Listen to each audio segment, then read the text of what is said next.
दोस्तों शुरुआत करते हैं आज की न्यूज़पेपर की। हम पहली न्यूज़ देखने वाले हैं असम से। असम में इलेक्शन हुए थे विधानसभा के, तो बीजेपी की सरकार वहाँ पर बनी है। पुराने जो मुख्यमंत्री थे उन्होंने अपना इस्तीफा राज्यपाल को सौंप दिया है। अब नए जो मुख्यमंत्री असम के बनने वाले हैं वो हैं हिमंता शर्मा। तो वर्तमान में बनने वाले हैं हेमंता शर्मा। इसके पहले थे सर्बानंद सोनोवाल। इन्होंने जगदीश मुखी को अपना रेजिग्नेशन सौंप दिया है। ये बनने वाले हैं 15वें नंबर के मुख्यमंत्री असम के। अब दोनों जो लीडर हैं ना, इन्होंने पहले असम स्टूडेंट यूनियन में काफ़ी काम किया है, काफ़ी एक्सपीरियंस है इन लोगों के पास में। और जो सर्बानंद सोनोवाल है, इन्होंने ही इनका नाम राज्यपाल को सजेस्ट किया था मुख्यमंत्री बनाने के लिए। और यहाँ पर जो सीटें हैं ना, टोटल 126, इसमें से बीजेपी ने 60 सीट हासिल करी थी। इसके बाद यूनाइटेड पीपल्स पार्टी लिबरल है, यूपीपीएल और असम गण परिषद, ये क्या है, इसके एलाइज हैं। इन्होंने 9 जीता, किसने, एजीपी ने, और यूपीपीएल ने जीता था 6 सीटें। अब मुख्यमंत्री से रिलेटेड वैसे तो यहाँ पर कोई ख़ास चीज़ें हमें समझ में नहीं आती हैं, तो मुख्यमंत्री से संबंधित जो भी बातें हैं, हम थोड़ा सा इंट्रोडक्शन हो जाए मुख्यमंत्री से रिलेटेड। देखिए, संविधान द्वारा हमारी जो गवर्नमेंट है, संसदीय व्यवस्था में राज्यपाल हमारे स्टेट का संवैधानिक प्रमुख रहेगा, और जबकि हमारा जो मुख्यमंत्री होता है वो वास्तविक होता है।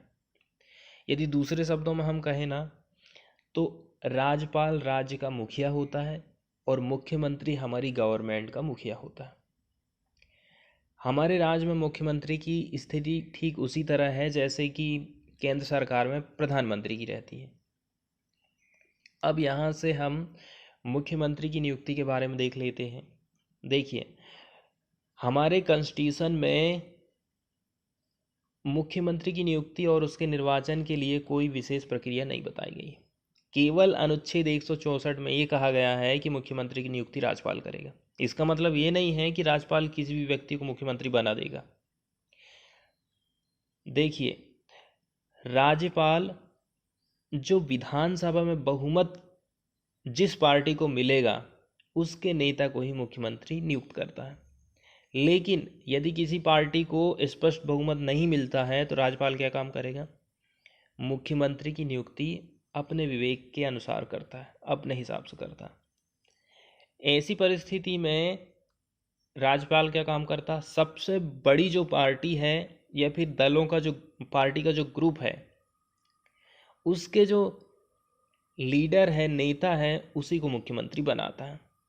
और फिर इसके बाद उसे 1 महीना के भीतर सदन में विश्वास मत प्राप्त करना पड़ता है।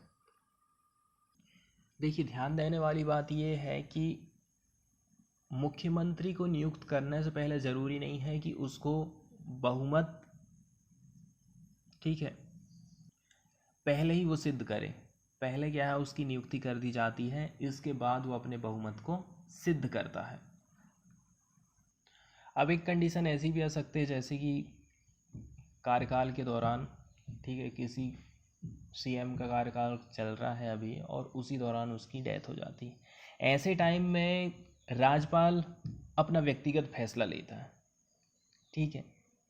और फिर जो नॉर्मली ऐसा हो जाता है कि जो पार्टी सत्ता में है वो ही अपने नेता का चुनाव कर लेती है, ठीक है। और फिर राज्यपाल के पास उसे मुख्यमंत्री नियुक्त करने के अलावा कोई विकल्प नहीं रहता है। इसके बाद एक न्यूज़ आई है जिसमें पद्म पुरस्कारों का उल्लेख किया गया है। तो पद्म पुरस्कार हम देख लेते हैं क्या है ये। देखिए, भारत का सबसे बड़ा जो नागरिक सम्मान होता है वो भारत रत्न होता है। इसके बाद सेकंड नंबर आता है पद्म पुरस्कार का। ये जो पद्म पुरस्कार है, इनकी शुरुआत 1954 में की गई थी। 78, 79, 93 और 97, ये जो थोड़ा सा अंतराल था ना, इस दौरान ये प्रोवाइड नहीं किए गए थे, नहीं तो हर साल गणतंत्र दिवस के मौके पर इनकी घोषणा की जाती है। इसमें 3 श्रेणी ही पद्म पुरस्कारों की। एक है पद्म विभूषण, सबसे ऊपर रहता है, उसके बाद है पद्म भूषण और 3rd नंबर पे रहता है पद्मश्री। पद्म विभूषण मतलब असाधारण और विशिष्ट सेवा के लिए ये दिया जाता है। पद्म भूषण देते हैं उच्च कोटि की विशिष्ट सेवा के लिए, और पद्मश्री देते हैं विशिष्ट सेवा के लिए। पद्म पुरस्कारों से संबंधित एक बात और है, ये जो पुरस्कार है ना, किसी व्यक्ति की डेथ के बाद नहीं दिए जाते, लेकिन कुछ कुछ कंडीशन हो सकती है जिसमें गवर्नमेंट इस पर विचार कर सकती है। जैसे कि यदि सम्मानित जिसे करना है उसका प्रस्ताव हो चुका है और उसका हाल ही में निधन हो गया, मतलब उस वर्ष के जो 26 जनवरी से 1 साल पूर्व की अवधि के भीतर हुआ हो, जिस पर उक्त पुरस्कार को घोषित किया जाना प्रस्तावित था। अब इसमें टाइम पीरियड का गैप भी बताया गया है। देखिए, जो उच्चतर श्रेणी का पद्म पुरस्कार होता है ना, किसी ऐसे व्यक्ति को ही दिया जाएगा जिसके मामले में पहले उसको यदि पद्म पुरस्कार मिल गया है तो कम से कम अभी के टाइम में 5 साल का अंतर होना चाहिए दोनों अवधि के बीच में। लेकिन अत्यधिक पात्र मामले में उनको इसमें छूट भी दे दी जाती है। अब यदि हम बात करें संख्या की, कितने पुरस्कार एक साल में दे सकते हैं, तो उनकी संख्या 120 नहीं होना चाहिए। इसमें मरणोपरांत पुरस्कारों को छोड़ दिया गया है और विदेशियों को दिए जाने वाले पुरस्कारों को भी छोड़ दिया गया है। इसकी घोषणा हर साल 26 जनवरी को होती है और ये राष्ट्रपति भवन में आयोजित पुरस्कार समारोह में भारत के राष्ट्रपति द्वारा प्रदान किए जाते हैं। इसके बाद अब हम बात करते हैं न्यूज़ की। ये पिक्चर आप देख रहे हैं, ये है राज्यसभा के एमपी रघुनाथ मोहपात्रा। इनको कोविड-19 हुआ था जिसके कारण इनकी डेथ हो गई है। और यदि क्वेश्चन में पूछा जाता है कि ये क्या थे, तो ये एक मूर्तिकार भी रहे हैं। 2018 में प्रेसिडेंट रामनाथ कोविंद ने इनको नॉमिनेट किया था फर्स्ट पर्सन फ्रॉम उड़ीसा। ये पहले व्यक्ति थे उड़ीसा के जिनको नॉमिनेट किया गया था अपर हाउस ऑफ पार्लियामेंट में। दूसरी बात ये है, एक स्टोन स्कल्पचर के लीडर के रूप में इनको पद्म विभूषण के रूप में नवाजा गया था। 2013 में पद्म विभूषण अवार्ड इनको प्रोवाइड किया गया था। अगली न्यूज़ में हम देखने वाले हैं FCRA को। तो FCRA एक्ट 2020 को हम देख लेते हैं। देखिए, NGO जो रहते हैं ना, वो विदेशों से भी पैसा कलेक्ट कर सकते हैं। प्रशासनिक जो वर्क है उसके लिए 50% पहले उनको मिल जाता था, 50% हिस्सा ही विदेशों से ले सकते हैं। लेकिन अब सरकार ने नया कानून बना दी है जिसमें सरकार का कहना है कि अब आप बाहर से 20% हिस्सा ही ले सकते हो, मतलब 30% की सरकार ने कटौती कर दी। और दूसरी बात ये है, उस पैसा को आप किसी दूसरे NGO के साथ में शेयर नहीं कर सकते हैं, ठीक है। और तीसरी बात ये है, जो भी पैसा आप ले रहे हो उसको स्टेट बैंक ऑफ इंडिया नई दिल्ली की ब्रांच में ही रिसीव किए जाएंगे। ऐसा सरकार ने कई सारे संशोधन की है जिसके चक्कर में विदेशों से जो हेल्प मिलने वाली है NGO को, वो उसमें प्रॉब्लम जा रही है। अब सरकार की तरफ से तो कई सारी सफाई दी गई है, जैसे कि सरकार ये चाहती है कि विदेशों से जो पैसा आ रहा है ना, उसका मिसयूज़ ना हो, गलत गतिविधियों में इसका इस्तेमाल नहीं होना चाहिए, ठीक है।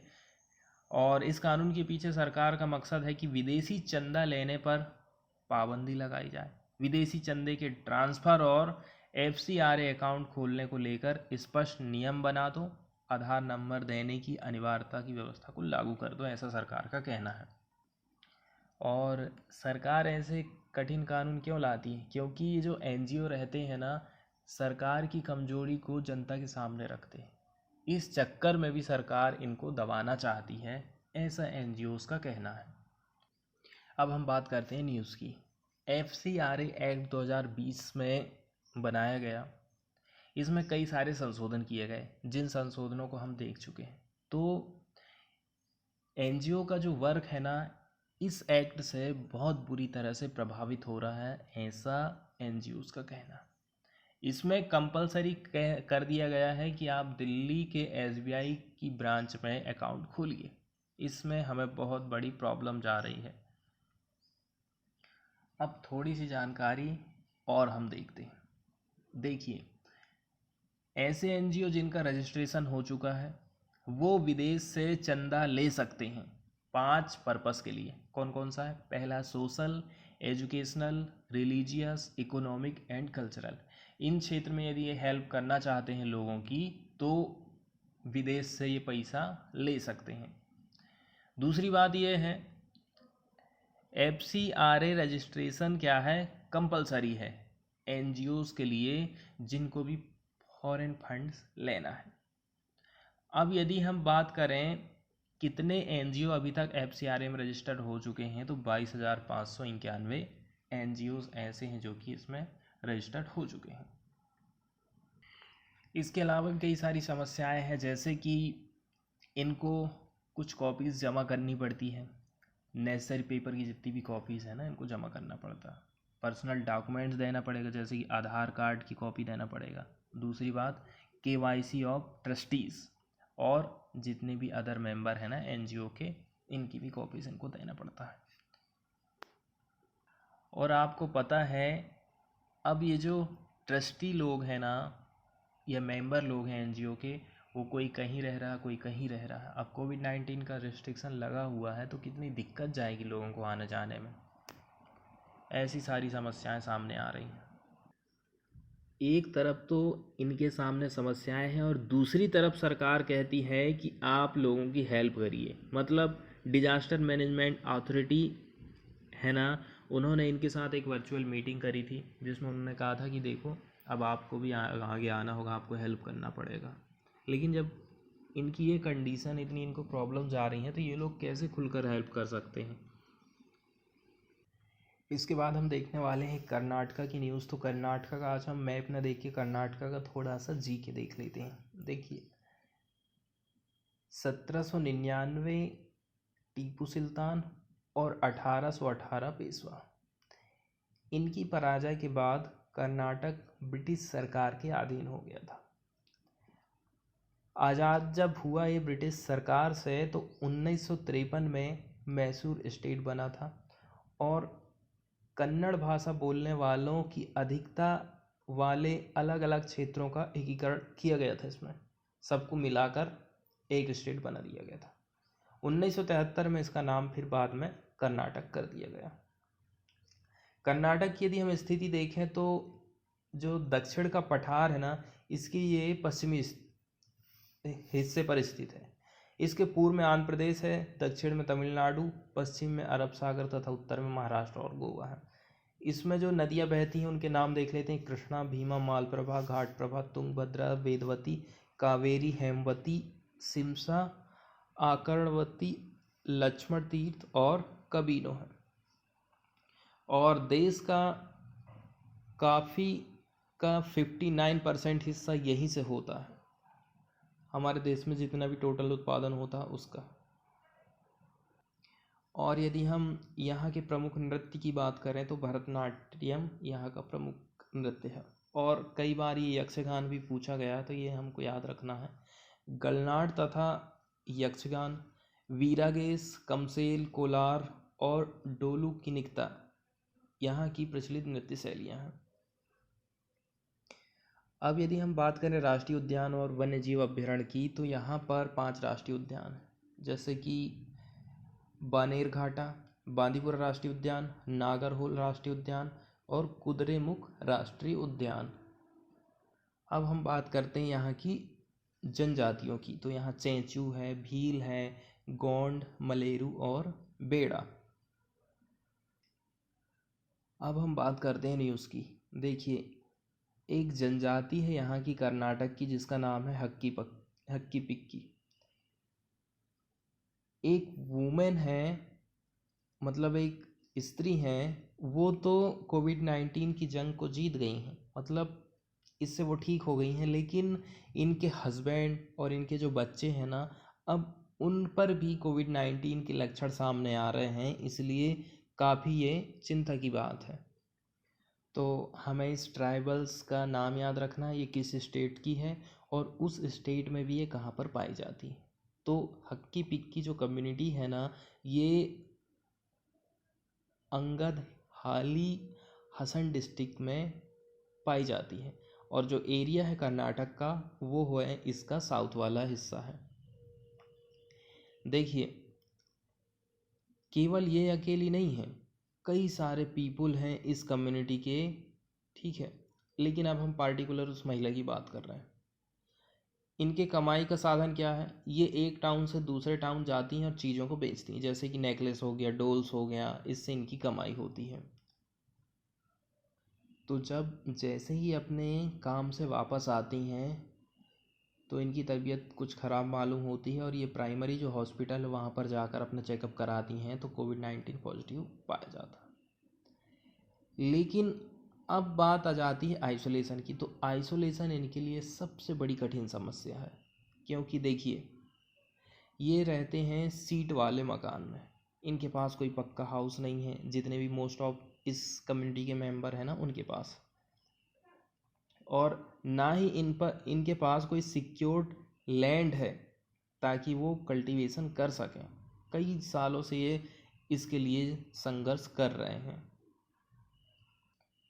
अब ये सीट वाला जो घर है यहाँ पर रह रहे हैं, इसमें तो और कुछ कमरे हैं नहीं कि महिला को या फिर अपनी वाइफ को ये आइसोलेट कर सकें। तो इन्होंने क्या काम करा, कहीं से अपने रिलेटिव से या फिर पहचान वालों से एक टेंट लाया और वहाँ पर इनके आइसोलेशन की व्यवस्था इन्होंने करी।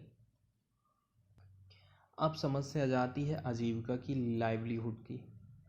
लॉकडाउन लगा हुआ है, अब हम कहीं अपनी वस्तुओं को बेचने नहीं जा सकते हैं। इसके अलावा कम से कम सरकार हमें ज़मीन ही दे देती तो हम उसमें खेती बाड़ी करते, लेकिन दशकों से हम डिमांड कर रहे हैं, हमें अभी तक लैंड की ओनरशिप भी नहीं मिली है। ऐसी इनकी समस्याएं हैं। फॉरेन वाले पेज से यदि हम न्यूज़ की बात करें ना, तो पहली न्यूज़ हम देखने वाले हैं चाइना से। चाइना ने अभी एक रॉकेट को लॉन्च किया था, जो कि फेल्ड होने के कारण उसका जो मलबा है ना, वो इंडियन ओशियन में मालदीव के किनारे गिर गया है। अब इससे हालांकि कोई नुकसान नहीं हुआ होगा, ऐसा चाइना का कहना था, क्योंकि कि जब वो रिटर्न आता है ना तो वातावरण में ज़्यादातर हिस्सा उसका जल जाता है, लेकिन इसके अलावा भी कुछ ऐसे मेटल रहते हैं जो पूरी तरह से जल नहीं पाते हैं, वो हमारी धरती तक पहुंच जाते हैं। अब देखिए, ये जो रॉकेट जो नष्ट हुआ है ना, चीन ने इस रॉकेट की मदद से ये क्या करना था, अंतरिक्ष में स्पेस स्टेशन बनाना चाहता था चाइना। इसका ये पहली खेप थी, पहली खुराक थी इसकी, और इस मॉड्यूल का उन्होंने नाम रखा था तिहाने। और यदि हम उस रॉकेट के नाम की बात करें ना, तो इस रॉकेट का नाम था लॉन्ग मार्च 5B।